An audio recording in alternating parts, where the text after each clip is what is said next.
तृतीय स्कंदः अथ त्रयोविंशोऽध्यायः 23rd chapter from sloka 26 सान्तः सरसि वेश्म्यस्ताः सान्तः सरसि वेश्मत्तमस्ताः सान्तः सरसि वेश्मस्ताः शतानि दशकन्यकाः शतानि दशकन्यकाः शतानि दशकन्यकाः सर्वाः किशोरवयसः सर्वाः किशोरवयसः सर्वाः किशोरवयसः ददर्शोत्पलगन्धयः ददर्शोत्पलगन्धयः ददर्शोत्पलगन्धयः सान्तः सरसि वेश्मस्ताः शतानि दशकन्यकाः सर्वाः किशोरवयसः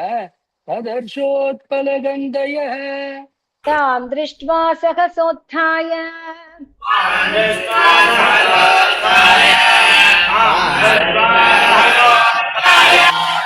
रोचुः प्राञ्जलय स्त्रियः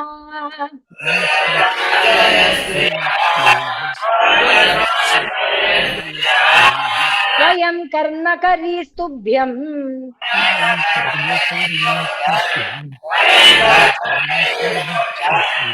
शादिनः करवाम किम्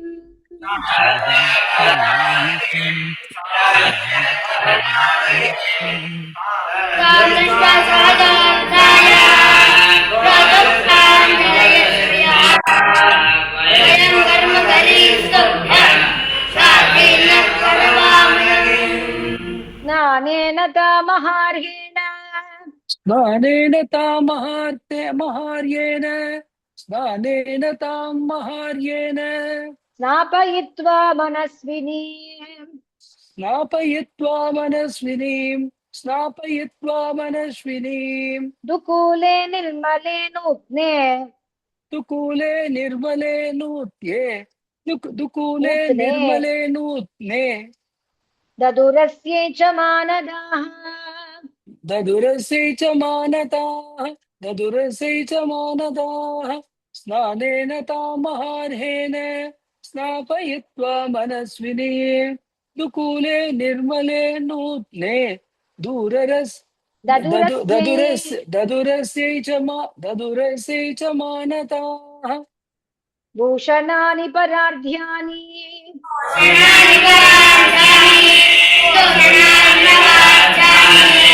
हरीयां सिद्ध्युमन्ति च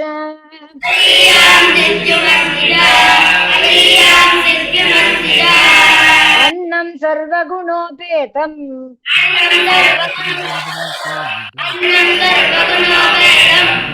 पानं चैवामृतासवम्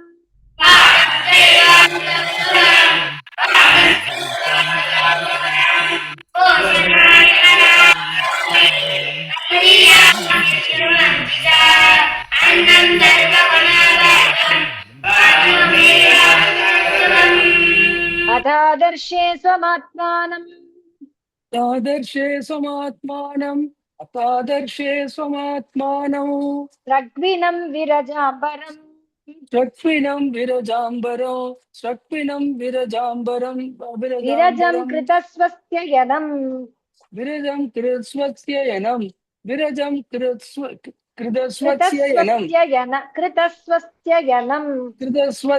यनं विरजं कृतस्वस्य यनं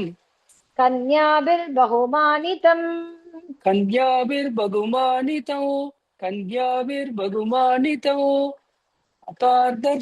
अतादर्शे स्वमात्मानौ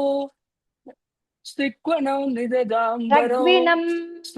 स्त्रिक्विनौ विरजाम्बरौ विरजं कृत्स्वस्य यनं कन्या विरजं कृतस्वस्य यनम् विरजं कृतस्वस्य यनं कन्याभिर्बहुमानितौ स्नातं कृतशिरस्नानम्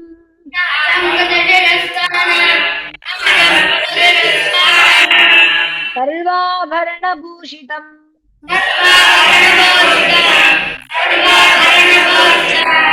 निष्कग्रीवं वलयिनम्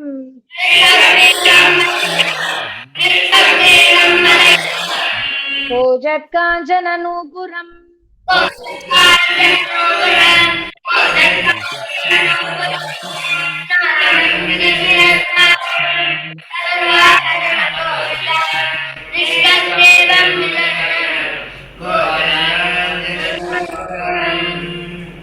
श्रोण्योरध्यस्तया काञ्च्या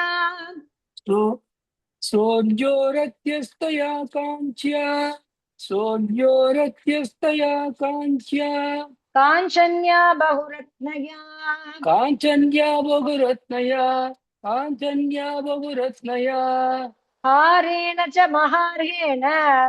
हारेण च महार्येण हारेण च महार्येण रुचकेन च भूषितम् रुचकेन च भूषितौ रुचकेन च भूषितौ सोऽद्योरत्यस्तया काञ्च्या काञ्चन्या बहुरत्नया हारेण च महार्येण रुचकेन च भूषितौ सुदता सुभ्रुवाश्लक्ष्णा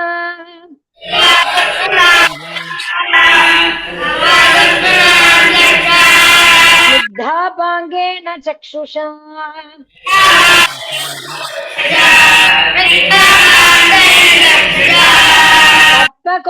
पद्मकोशस्पृधानीलैः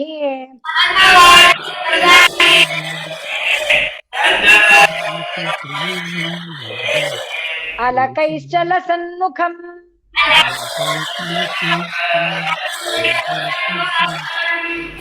இத கொஞ்சம் மியூட் பண்ணிக்கணும். என்னோடதா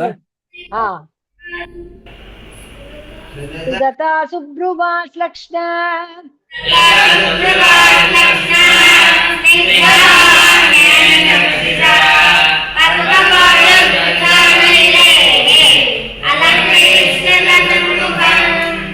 யதா சஸ்மார ரிஷபம் सस्मार वृषभो सस्मार वृषभो ऋषीणां दयितं पतिम् ऋषीणां दयितं पतिम् ऋषीणां दयितं पतिम् तत्र चास्ते सहस्त्रीभिः तत्र चास्ते सहस्त्रीभिः तत्र चास्ते सहस्त्रीभिः यत्रास्ते स प्रजापतिः यत्रास्ते स प्रजापतिः यत्रास्ते स प्रजापतिः यथा यथा सस्मार ऋषभः ऋषभम् यथा सस्मार ऋषभो ऋषीणां दयितं पतिं तत्र चास्ते सहस्त्रीभिः यत्रास्ते स प्रजापतिः भर्तुः पुरस्ताद् आत्मानम्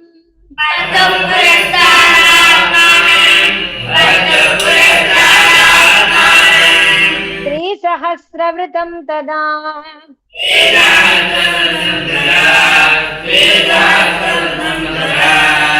निशाम्य तद्योगगतिम्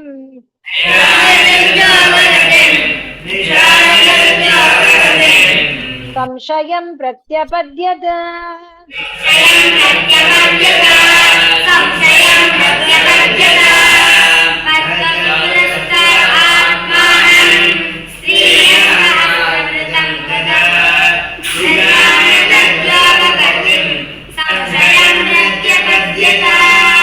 तदां कृतमलस्नानाम् सदां कृतमलस्नानां सदां कृतमलस्नानां विभ्राजन्तीम् अपूर्ववत् विभ्रायन्तीम् विभ्राजन्तीम् अपूर्ववत् विभ्राजन्तीम् अपूर्ववत् विभ्राजन्तीम् अपूर्ववत् आत्मनः बिभ्रतीं रूपम् आत्मनः बिभ्रतीं रूपम् आत्मनः बिभ्रतीं रूपम् संवीतरुचिरस्तनीम् संवीतरुचिरस्तनीं संवीतरुचिरस्तनीं सदां कृतमलस्नानां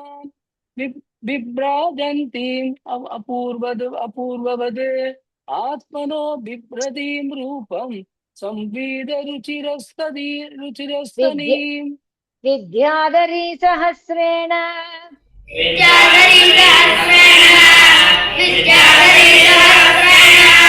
सेव्यमानां सुवाससम्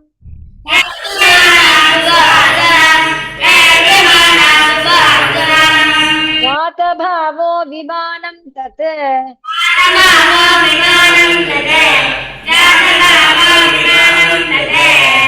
आरोहयदमित्रहन्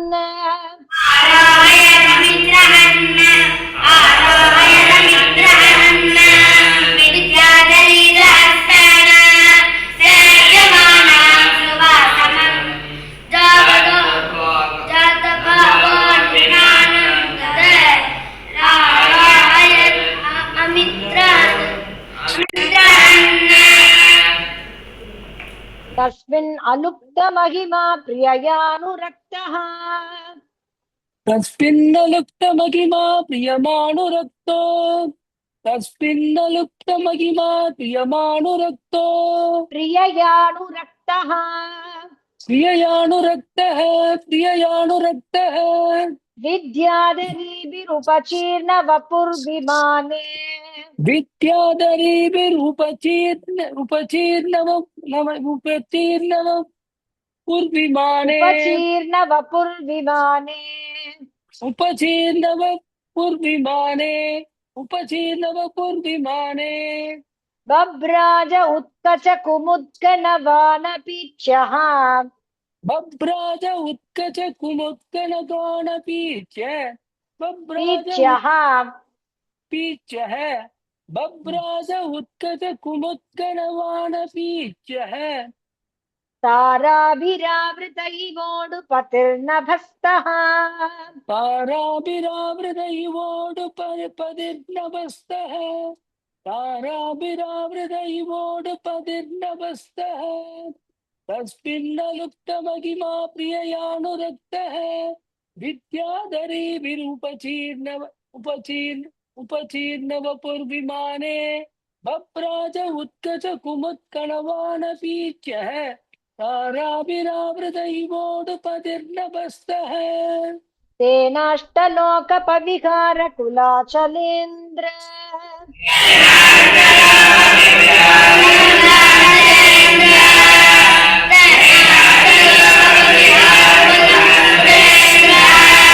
द्रोणीष्वनङ्गसखमारुतसौभगासु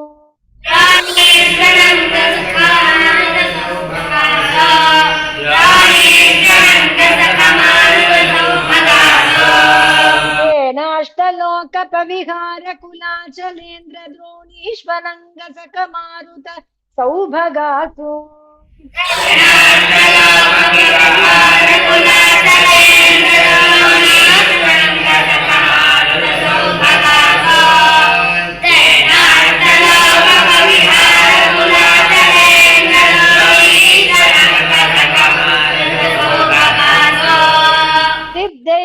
सिद्धैर्नुतोदुधिनिपात शिवस्वनासुरे मे चिरं धनदवल्लवनावरूथी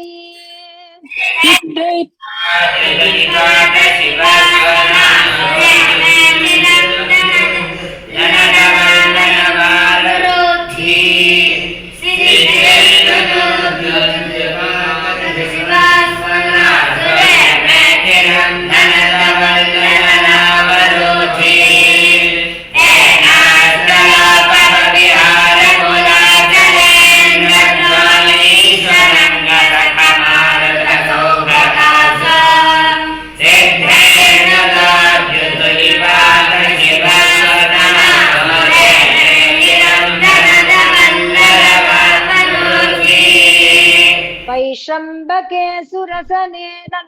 नन्दने पुष्पभद्र वैशम्बके सुरसने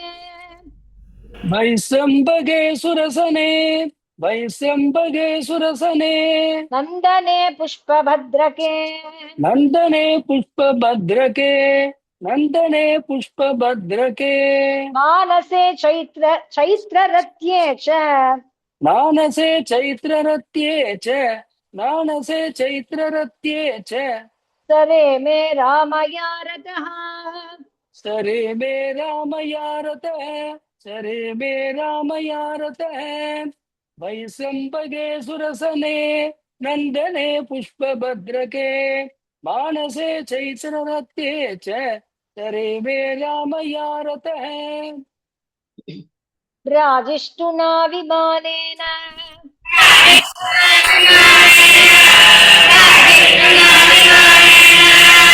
कामगेन महीयसा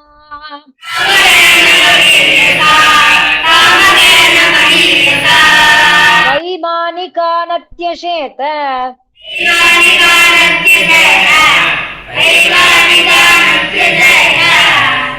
चरल्लोकान् यथा निलः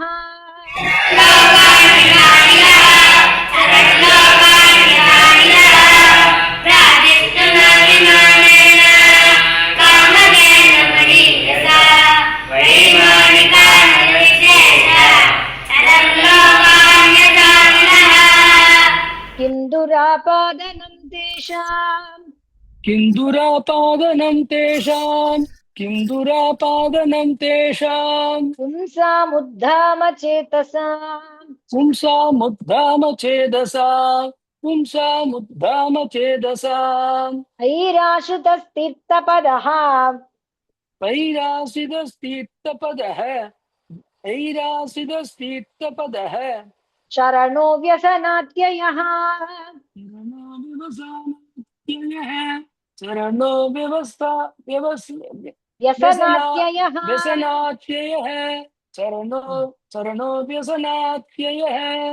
किं दुरापादनं तेषां पुंसामुद्दाम चेदसाम् ऐरासिदस्तीर्थपदः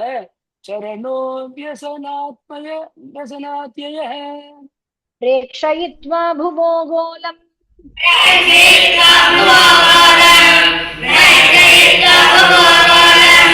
पत्न्यैयावान् स्वसंस्थया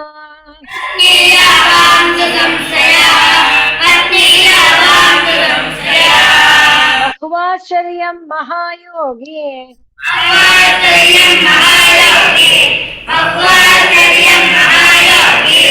स्वाश्रमाय न्यवर्तत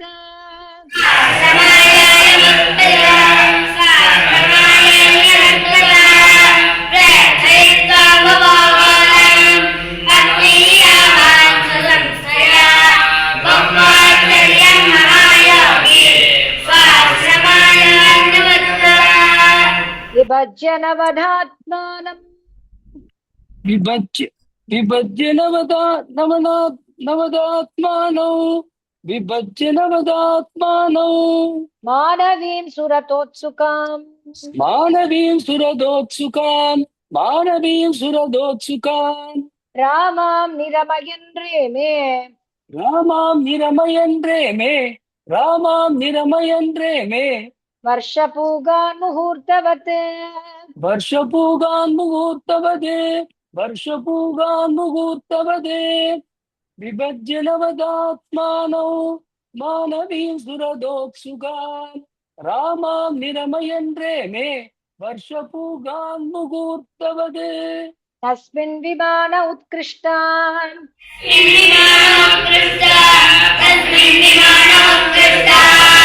शय्यां रतिकरीं श्रितान्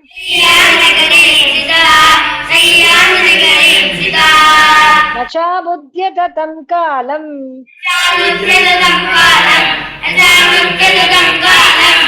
पत्यापीच्येन सङ्गता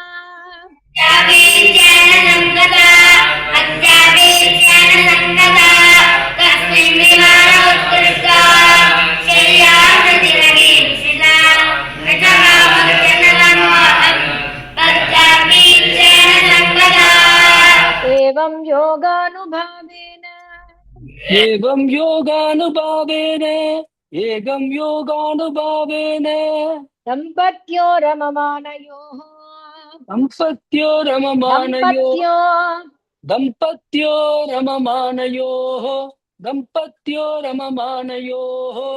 शतं व्यतीयुः शरदः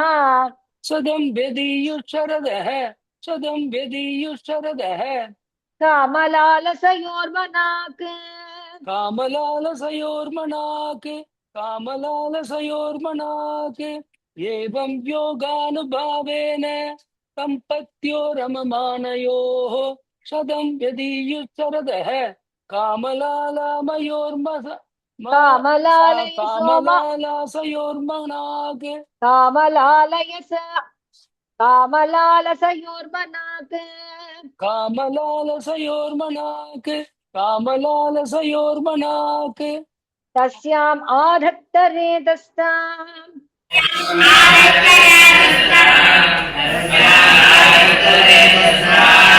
भावयन् आत्मनात्मवित्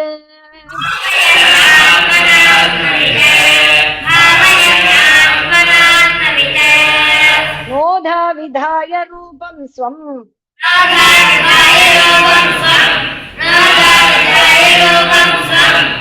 सर्वसङ्कल्पविद्विभुः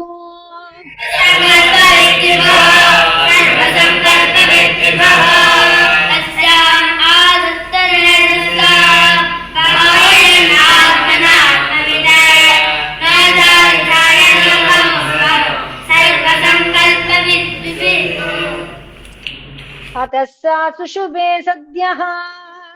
अदस्सा सुषुवे सत्यः अदस्सा सुषुवे सद्यः देवहूति स्त्रियः प्रजाः देवहूति स्त्रियः प्रजाः देवहूति स्त्रियः प्रजाः सर्वास्ताश्चारु सर्वाङ्ग्यः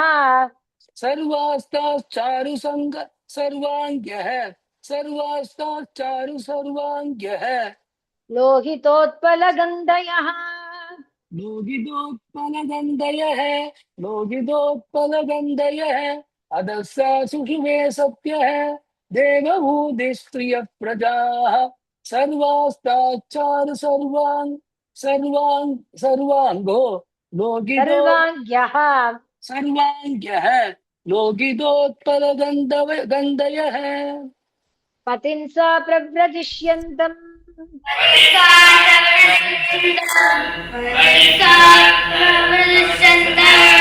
तदा आलक्ष्योषति सती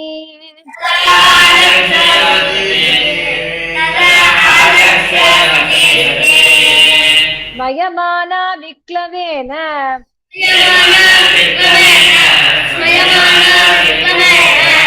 हृदयेन विदूयता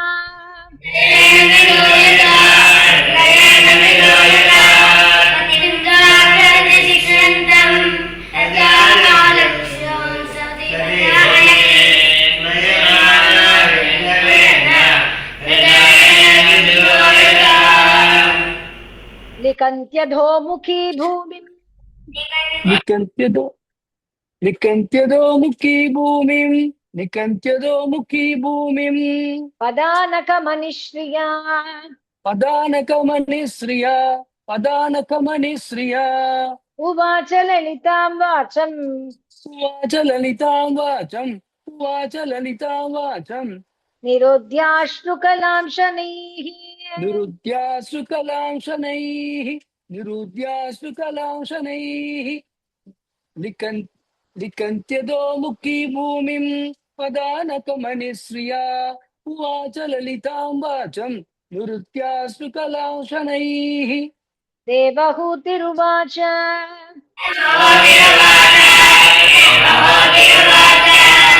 सर्वं तद्भगवान् मह्यम्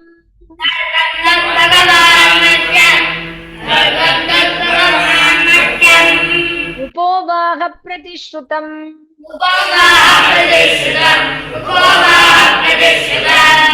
अथापि मे प्रपन्नाय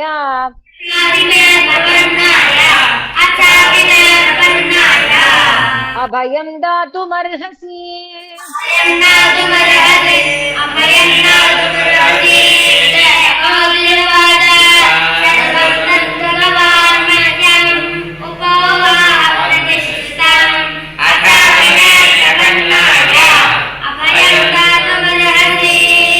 ब्रह्मन् दुहितृभिस्तुभ्यम्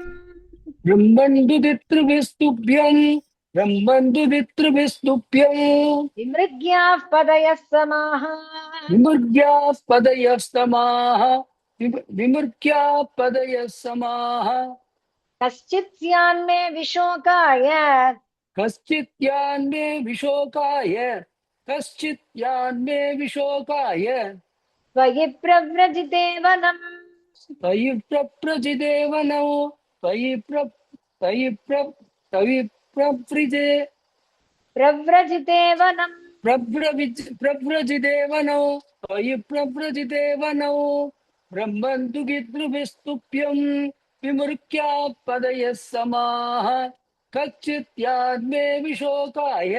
त्वयि प्रव्रजिदेवनौ एतावतालं कालेन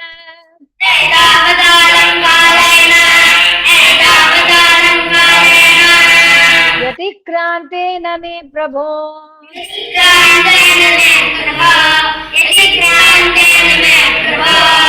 इन्द्रियार्थः प्रसङ्गेन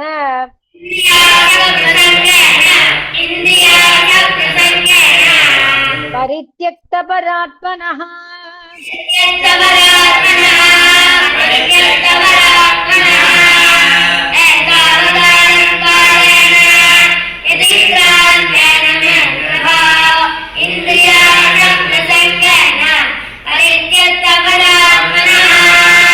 इन्द्रियार्थेषु सञ्जन्त्या इन्द्रियातेषु गञ्जन्त्या प्रसङ्गस्त्वयि मे कृतः प्रसङ्गत्वयि मे कृतः अजानन्त्या परं भावम् अजानन्त्या परं भावम् तथाप्यस्तु अभयाय मे तदाप्यस्तु अभयाय मे इन्द्रियार्थेषु सञ्जन्त्या प्रसङ्गस्त्वयि मे कृतः अजानन्त्या परं भावम् तथाप्यस्तु अभयाय मे तदाप्यस्तु अभयाय मे सङ्गो यः संश्रुतेर्हेतुः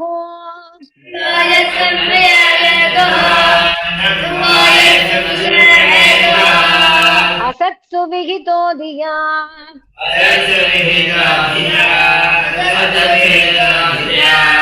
स एव साधुषु कृतः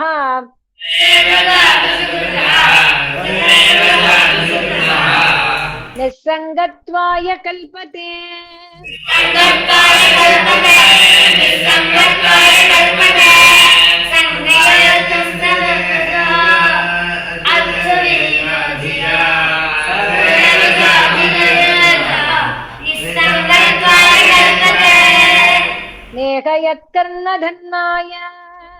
नेहयत्कर्म धर्माय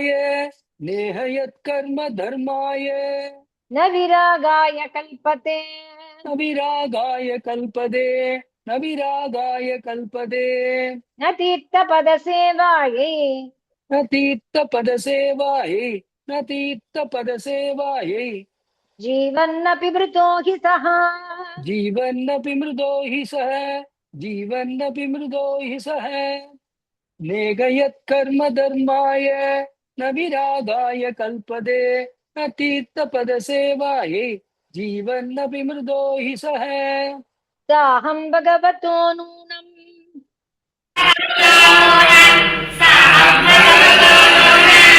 वञ्चिता मायया दृढम्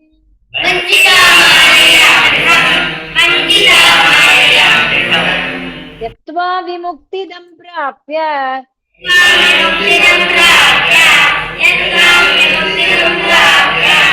न मुमुक्षेय बन्धनात्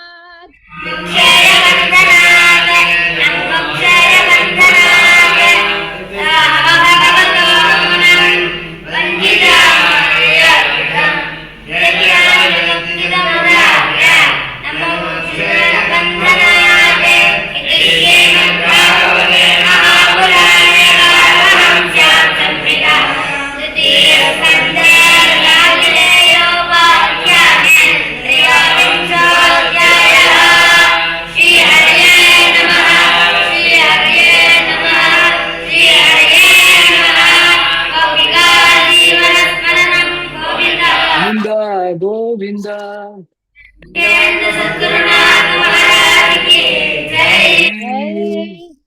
ராதே கிருஷ்ணா. இவாளுக்கு செவ்வாய்